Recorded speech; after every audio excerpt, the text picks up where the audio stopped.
Hello, everybody, and welcome to one of our funnest Zoom meetings because it is going to be highly informative, and we are interviewing our recent graduate, Leanna Helming.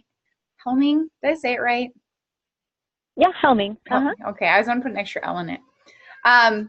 This is going to actually constitute as one of the videos that follows up with Gut 2 for all you new students.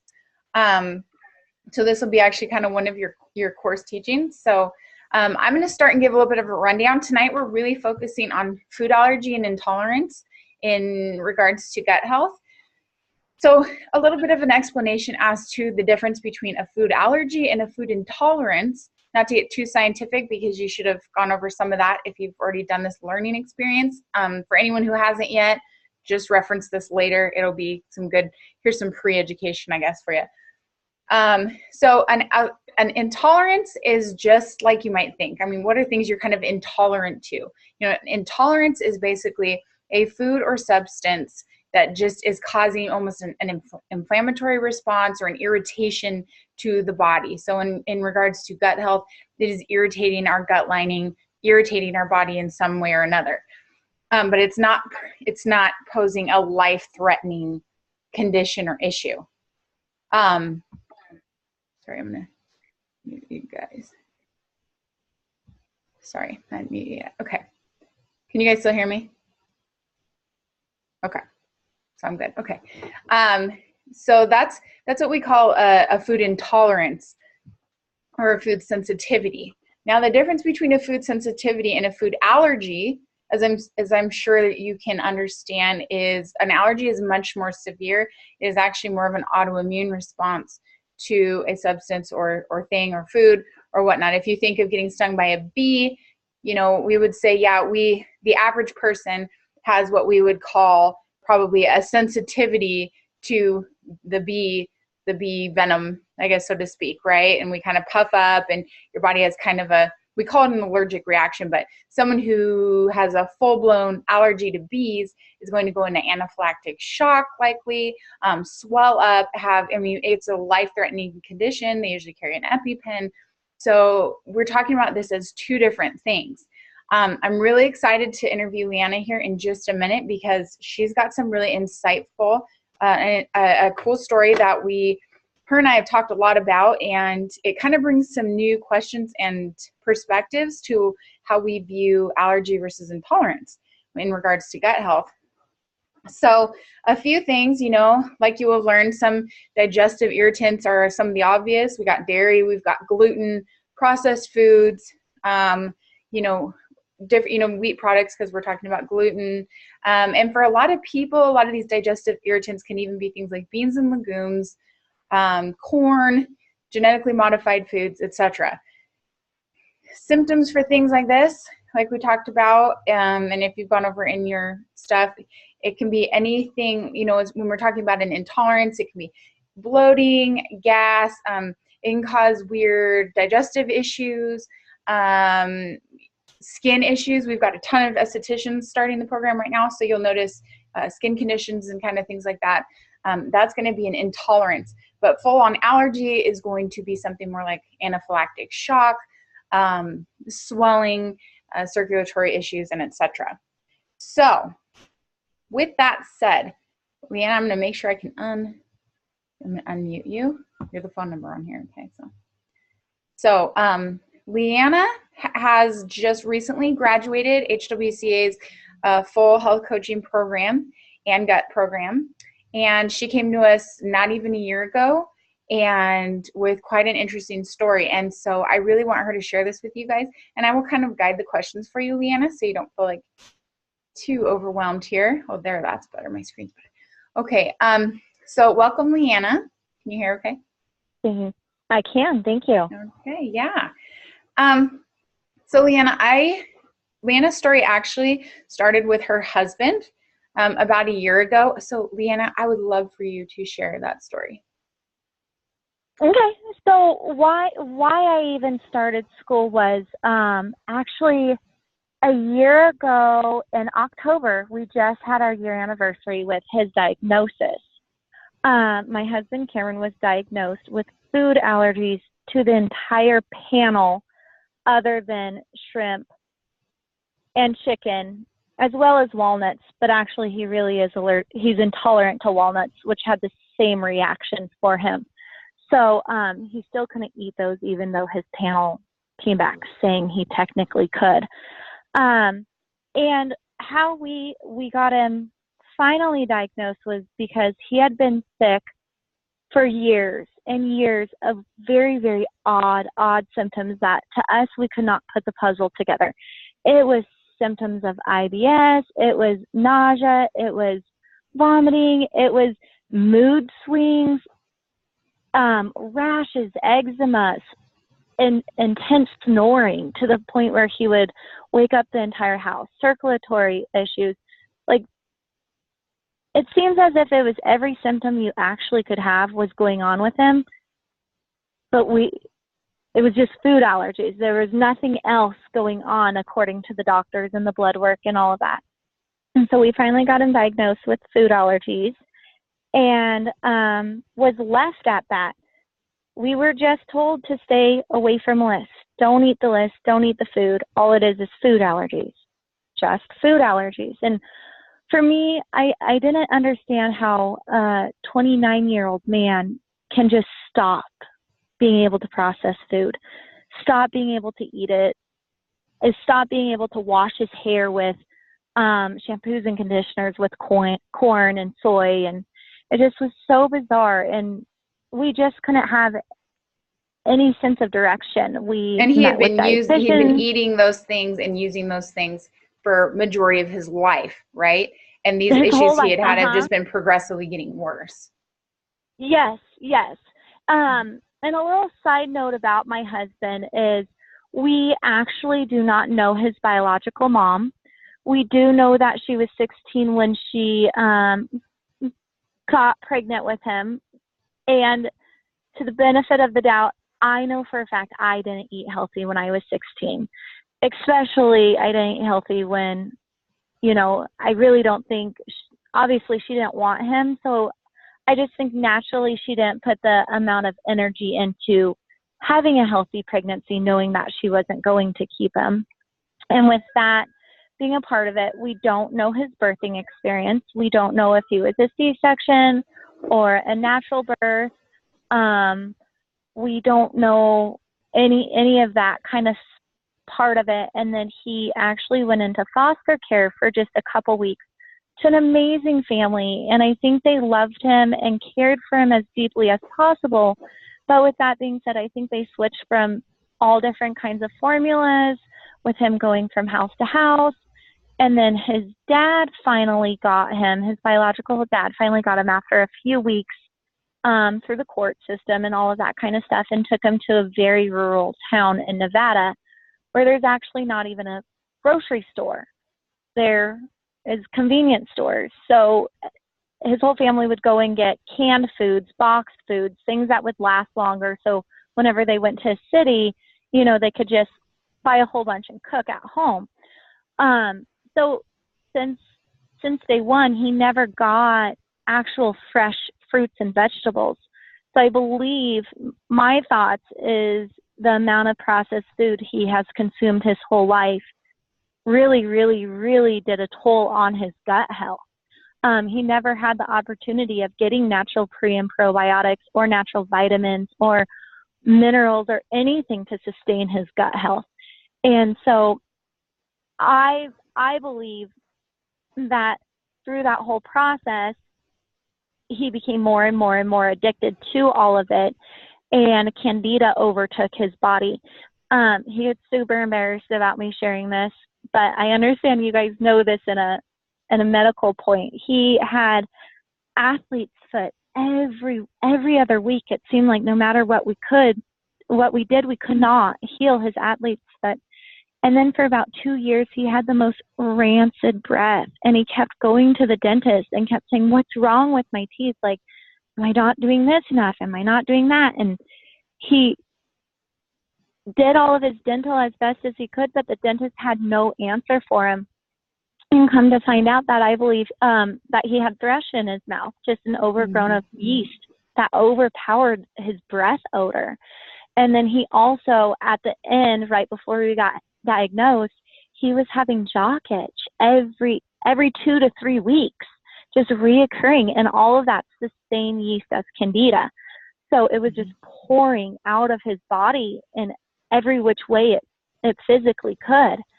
And I believe that the Candida overtook his body to the point where it rooted in his intestinal walls, and that's what created leaky gut for his sake. And once the Candida roots in your intestinal walls, that's when the food particles, the toxins and everything is able to go through your bloodstream, and that's when his immune system starting attacking the food particles, causing an allergic reaction. So my belief in... Go ahead. Sorry, go ahead. Go ahead. My belief in my husband's situation with food allergies is that food allergies is actually a symptom from leaky gut. I don't believe that. Tell the part, it came to a head last year, right? For you guys, like you said that he'd had some stuff as a kid that he dealt with, and progressively over the span for like 2 years, you said things got worse. His symptoms got worse, his digestive issues, his mood, his everything got worse, until you said you guys went on a date night, and our date night was the turning point.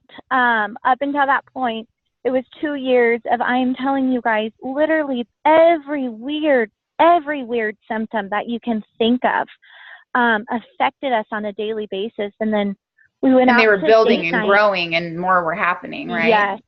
Yes. It just seemed to be overtaking our life more dramatically and more intense. And it came to a point where something every day was happening opposed to once a week. So all these smoke alarms were just finally hit a fire part. It was just like, listen to me, I'm telling you something's going on. So finally we went out to dinner on a date night at a sushi restaurant, and we believed we stayed away from the foods that he was sensitive to. And of course we did all you can eat. We ate a lot. And we were having fun. We were laughing. I was so attracted to him. I was so excited to be hanging out with him. And instantly I became disgusted in him. And that sounds so awful, but the traction just was cut off. He started burping. He's slouching. He couldn't sit up straight.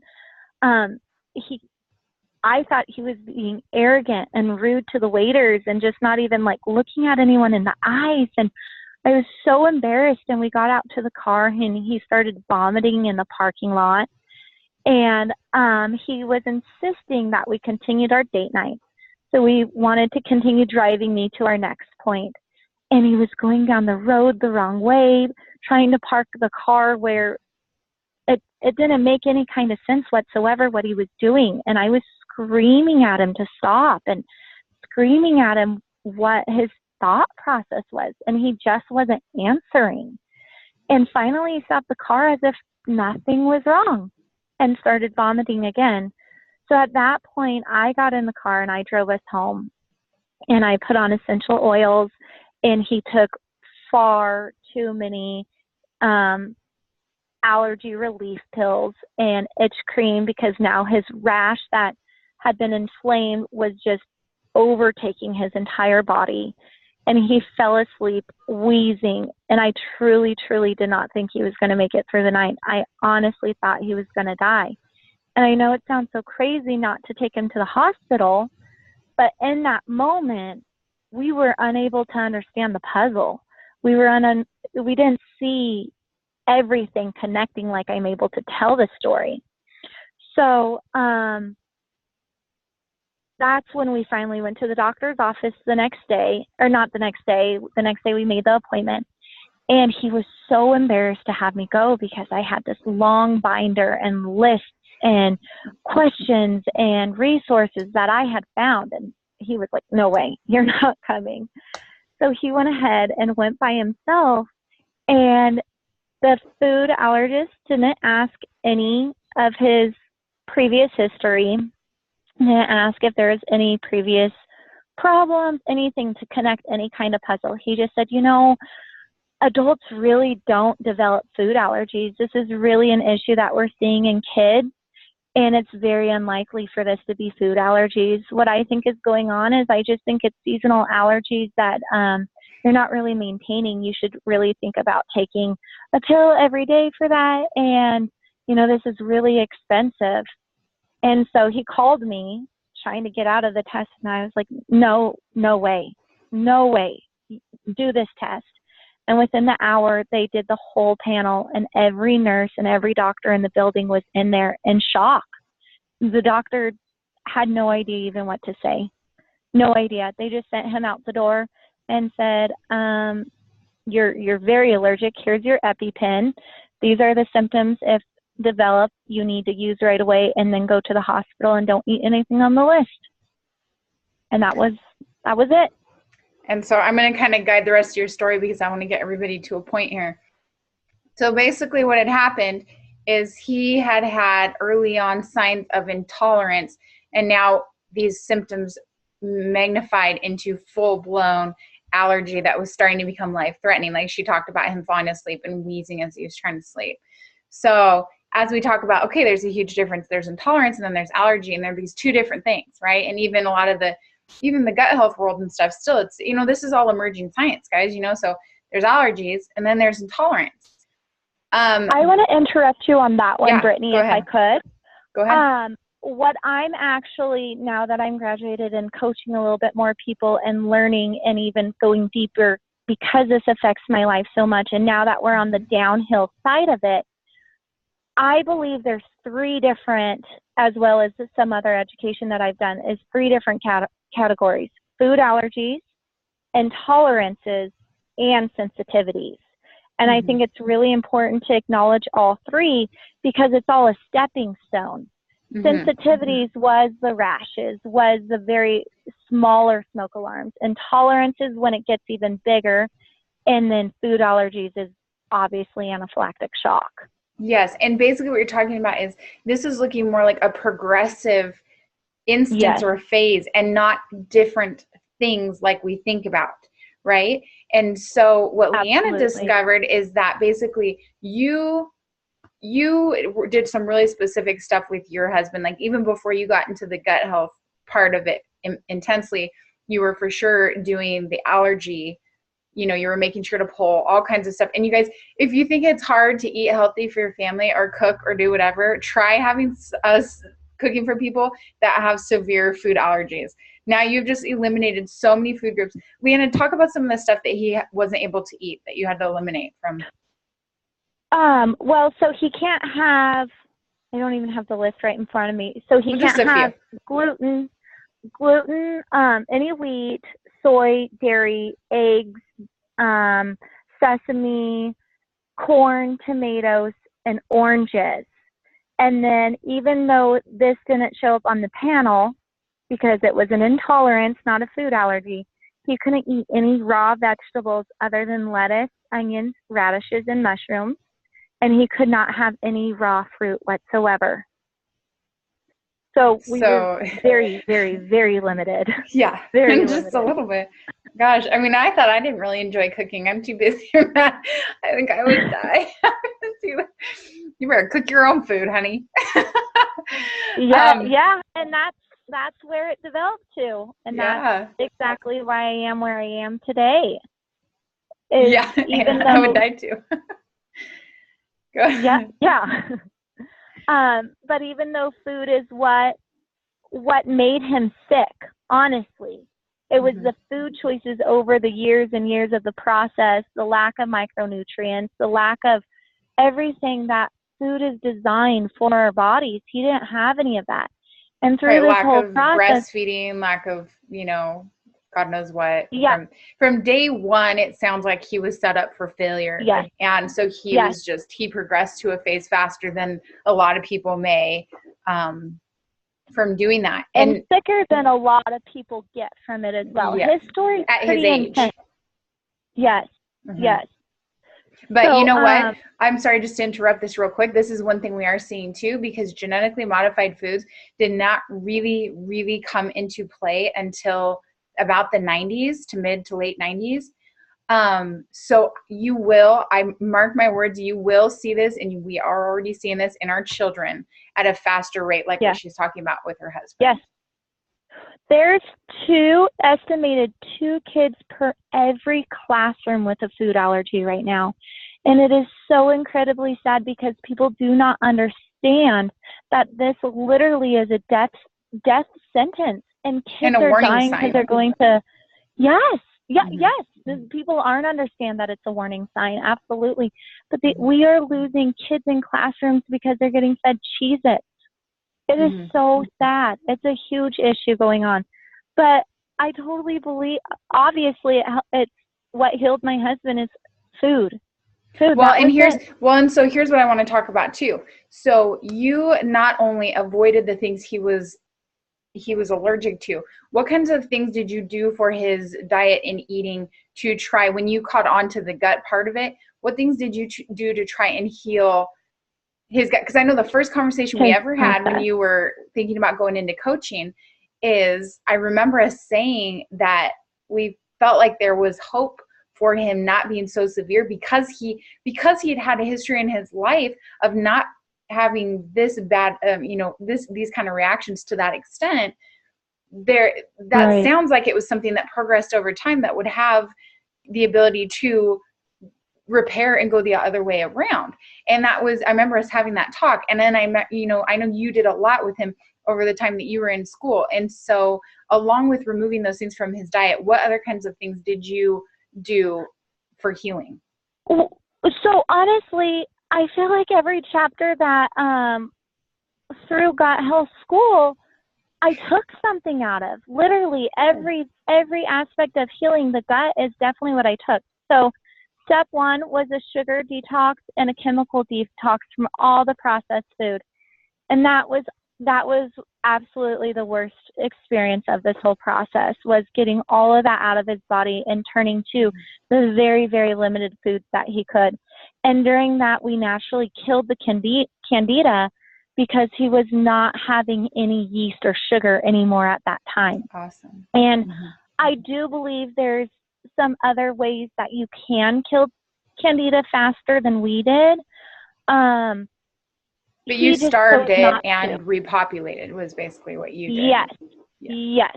Instead of going like the herbal way of trying to kill it off, you basically starved it out. Yeah, and he wasn't interested, even though he had this severe sickness, he was convinced holistic was crazy and couldn't work.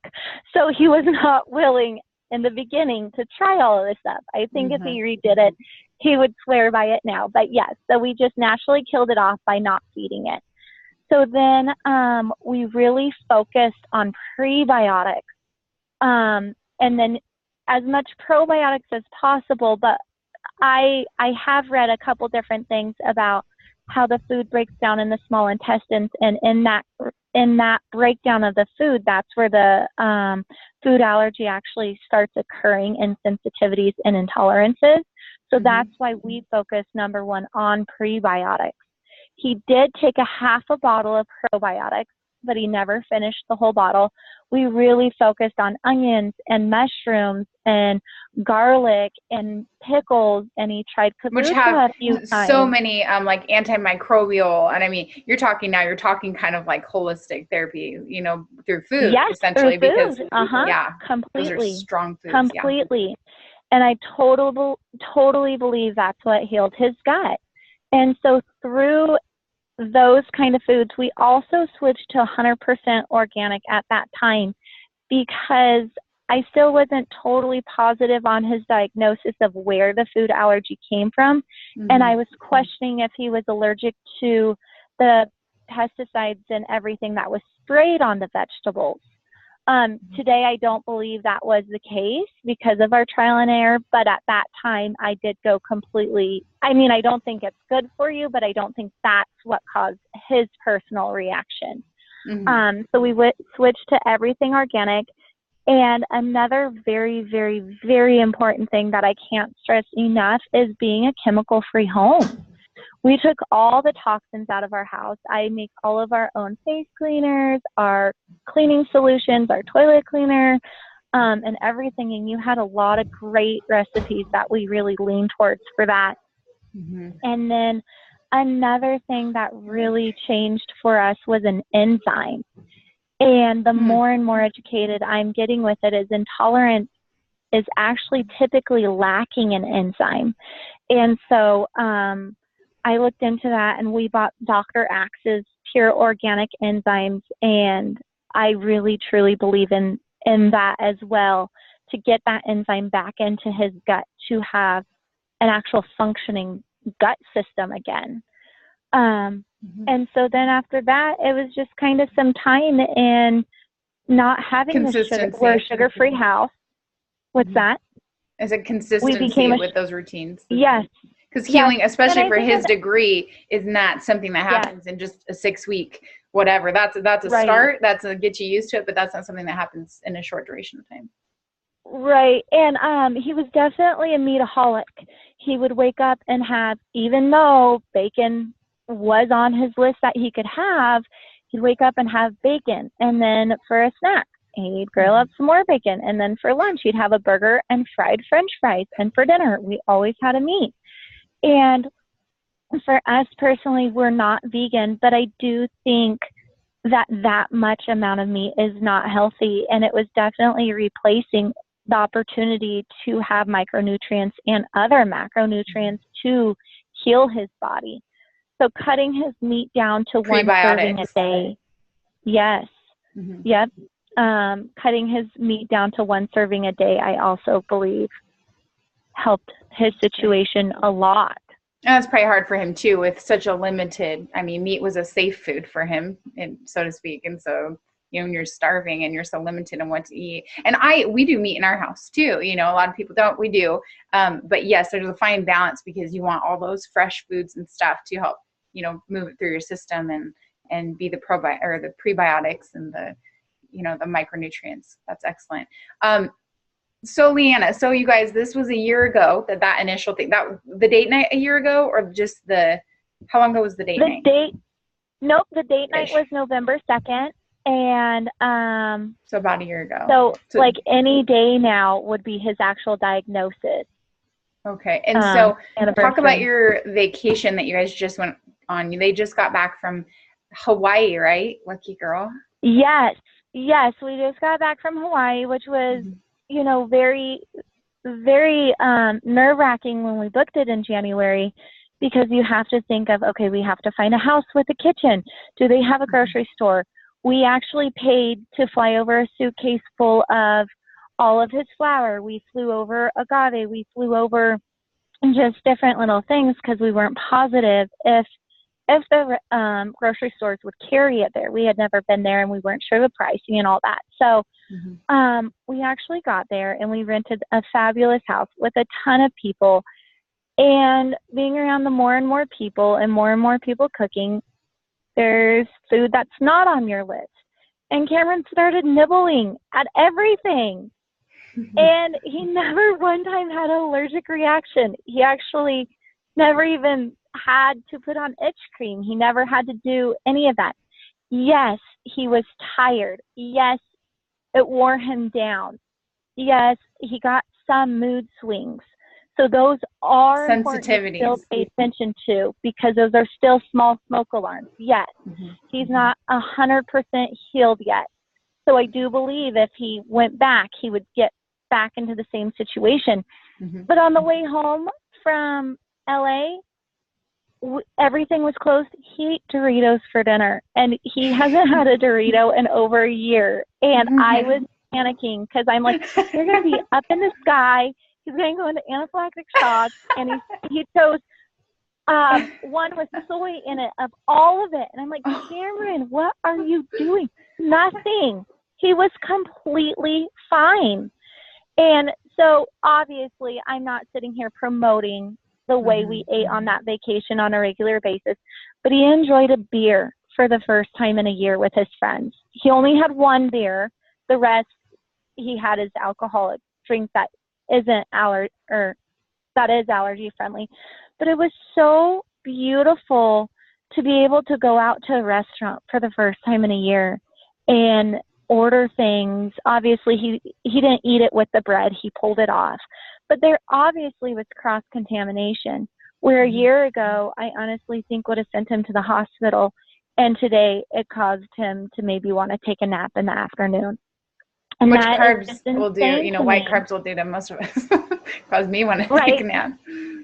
Right, Yeah. right. But you could just see how healthy his immune system is now. His body is able to process and digest food again. So, I mean, to me, there's just a no-brainer that this stemmed from his gut health. Well, and it's just that story, and you guys, that's why I wanted her to share this with you guys, because like I said, we research allergies and we research intolerances, and the conventional medical community is going to sit there and say, like they told her, we don't even want to run an allergy panel on him because adults don't just develop an allergy at 29 years old that's severe. So it's probably just seasonal allergies. Even seasonal allergies are a weakened body. Yes, Yep. it's an immune system reaction. And so these are all cues, and that's not to say that every single person's allergy to anything and everything can just be cured. I mean, we're not saying that, but we're saying Correct. There's a lot of unknown, and don't ever let anybody tell you there's no way around it, because like he made monumental strides in a year, and the severity of what he was dealing with was really complex, especially because we're seeing like he had allergies and intolerances to things that are, like Anna, I mean, it's common to see occasionally a nut allergy. Now we see more and more kids with nut allergies, or a dairy allergy, but to start seeing, he couldn't eat tomatoes. He couldn't eat fish, right? Like anything that had been outside, wasn't that No something? fish. Yeah. So anything that had come in What's that? contact with nothing that had come in contact with the outdoors or something, right? Wasn't it something weird like that? Well, yeah, the allergist tried saying it had to do with the season of the pollen that cross-contaminated it. But which is so crazy, because food allergies is an allergy to the protein of the food. Yeah. So that's it's just basic food allergy knowledge. Off-base speculation. Yeah. Yes. That's but, I do have to share with this that's so beautiful is I've been coaching some people through food allergies out here in the small town that I live in. And this family is like, Leanna, I don't want to offend you, but I really want to go in and get diagnosed and see if I can. I said, absolutely, go do that. But just be aware you might not get a diagnosis. So they went to the same exact doctor that we did, considering there's one in our town. And sure enough, she did not get diagnosed as dairy allergies. Although all the work that I've been doing with her since July says she has food allergies from her food log, from all the different things we've been playing with. And the doctor looked at her and said, this test says you don't have food allergies, but I'm going to tell you you do. I've never seen something like this, but I am so impressed by your food logs. And so my client started talking to him about gut health, and he said, I have no idea what you're talking about. And that was so beautiful to me, to actually see someone acknowledge something and at least say they don't know. Mm-hmm. So he was like, yeah, absolutely, try to heal her gut if you know how to. So I think there is hope. I think people want to learn. It's such a big issue that obviously if we all can work together, I think there can be a change. Yeah, and it just goes to show we always have so many certainties, and we blow those out of the water every day. So if something's happened that's degraded our body, then who's to say that we can't put it back together and heal it? But Leanna, I'm so proud of you guys. Leanna she hasn't sent me a picture with her certificate yet. I just She's one of the only ones. Oh, you did? You just got it today? Got it today? Yes. Do you not check your mail very often? We live in a rural town. Yeah, okay. Yes, too. And it has to go through 3 different cities before it comes out to mine.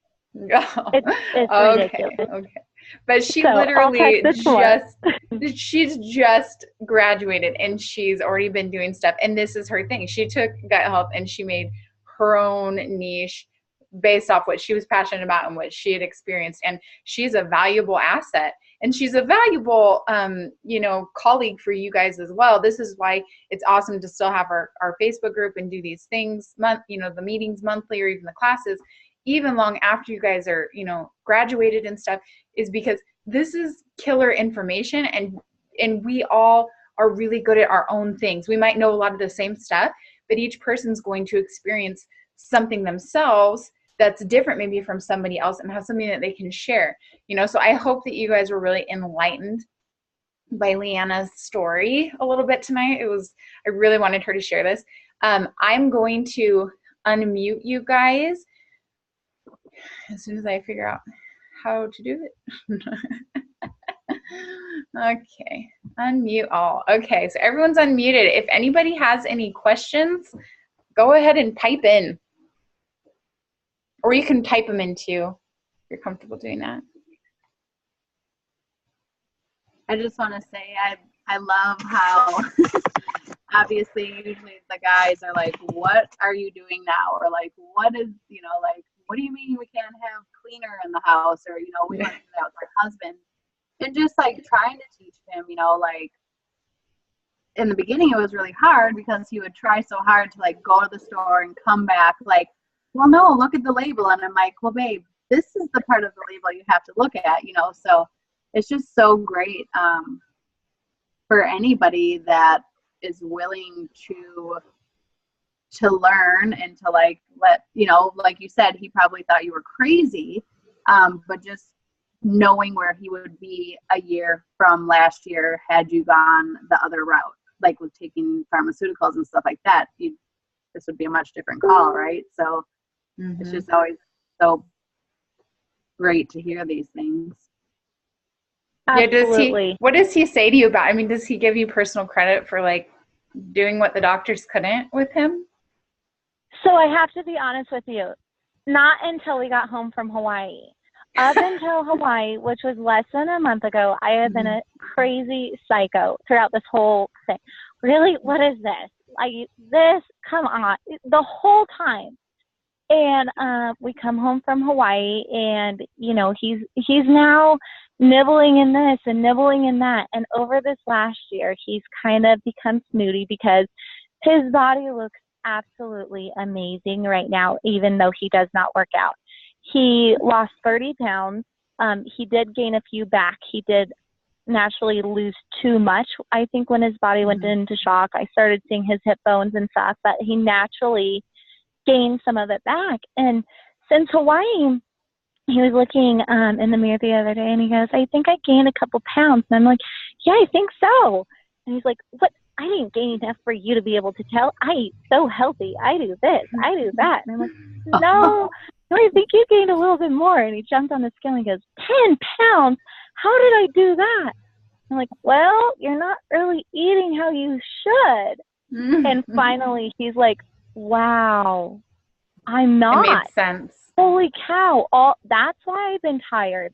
Yes, it finally clicked. Like, he had to go back to his old ways in order for me to get any credit. But now he thinks I'm amazing, and he's way more interested in helping me, and gives me little pep talks every time I go and talks to me about how I'm going to take on this client at this angle and that. I'm like, where'd this come from? I was not expecting this kind of partnership through this at all. But no, he's definitely thankful for me now, but it took a long time to get there.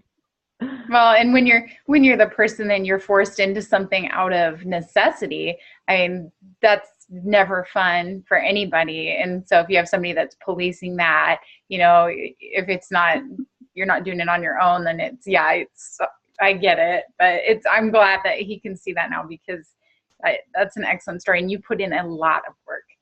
So way to go, Leanna. And I think, thank you. I think another thing for us as coaches to take by that too, and just for you guys to know this too, when you take on your first client, is there's kind of like that wall there, and just acknowledge it. That change is hard. You know, this was Cameron's whole life. even though it was wrong in my eyes of how he was raised, this is how his dad chose to raise him. This is how his grandma, these are the people who loved him, cared about him, nurtured him in his eyes, chose to raise him. And when somebody comes in and says that's wrong, that's pretty intense for someone to take personally. It can be personal, yeah.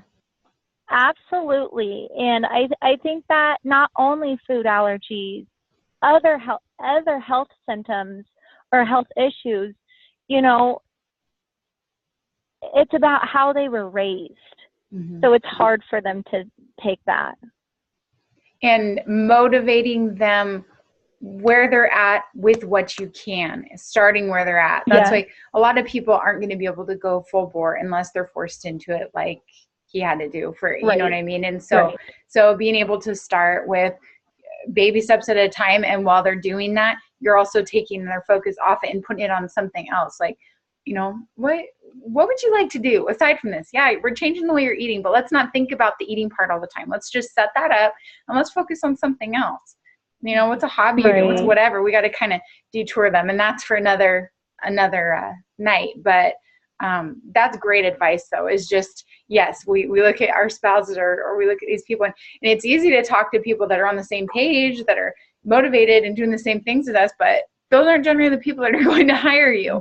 Luckily, the people that hire you generally want help. You know, they're not completely, or they wouldn't be seeking you out, but they're not where you are. And we can't have that expectation that it's going to be easy for them. We have to be able to acknowledge the mental and emotional and just systematic things that we're delving into. You know, we're sometimes retraining everything they know in their life. And a lot of people, and for all of us, and I mean, for me, for majority of my life, food is our drug. It is our medicine. It is how we celebrate. It's what we do when we're sad. It's what we, you know, when I was growing up, we had very little money. And so the only way we celebrated was with food. We got candy bars, or my parents would get these giant, like, no joke, like, okay, we're spoiling you. It's once in a blue moon. But we're talking those king size, like monster. You know, we wouldn't eat the whole thing in one night, but way more. I mean, that'll put a kid into a serious comatose. And so I related happy times and reward to excessive food, not just food, excessive junk food and TV, because that's all we could afford. That's what it was.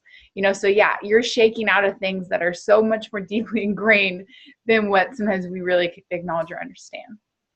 So I love that you made that. I had to help Cameron refocus how he shows his love. I didn't acknowledge this either until this process, that because he was showed love this way, he shows our girls love this way. And every Friday, he works swing shift every other month. And every Friday he gets off on nights, he always stops and buys the girls donuts. And whenever we go to town, let's just stop and get them a drink. They don't need anything. Or he would go into the convenience store, and even though it was just 50 cents, it was a 50-cent junk food item that he couldn't control himself not to getting, because he was convinced he didn't love his girls if he didn't buy that. So there's a lot of different angles with food, and you just really have to pay attention to it and acknowledge each person's path with it. The other really hard thing is, like, so many people, right, especially like with the labeling and this is organic, or, you know, like all of the families that I work with, you know, they oftentimes are like so disappointed in themselves when I like really teach them how to actually read labels and all of that stuff, because they're like, you know, here this whole time I thought I was doing the right thing. Like, even when you go to Target and it's like the kid aisle or like the organic, like whatever, and half of the time that stuff's even worse than like some of the other stuff. And so, you know, kind of like what you said, it's, you don't want people to feel bad or feel like what they were brought up on is the wrong way. So really what I most oftentimes am doing is just really teaching my community about how, you know, unfortunately it is the FDA and the labeling entities that, you know, they're not looking out for us. So kind of just like not saying like, oh, well, how did you not know this? It's just like literally, you're not making it personally their fault. Yeah. Like literally in the United States, you're being conned. You're being manipulated. Yeah. Yeah. Completely. Yeah. Yeah. You guys, I want to just thank Leanna, and I'm going to stop the recording. You guys can definitely ask more questions, but for the class participants, I'm going to start it. Stop it now.